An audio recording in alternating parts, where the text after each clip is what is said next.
Op.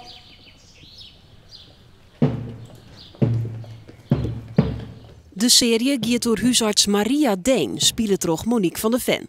Haar personage is baseren op de echte Vlielander dokter John Deen. De filmcrew is alweer thuis op het eiland. Vlieland is voor haar een prachtig decor, maar de opnames moeten ook wel gauw stil aan worden. Ja, vanwege de F-16's hè, die hier de hele dag overkomen. Vaak? Ja, wel regelmatig ja. Ja, het is erg storend voor mij. En dan komt op een gegeven ogenblik Gerda hier, maakt een praatje met Freek. Freek die ziet dat ze nog steeds alleen staat, zet koers naar haar. Dit is aflevering 17.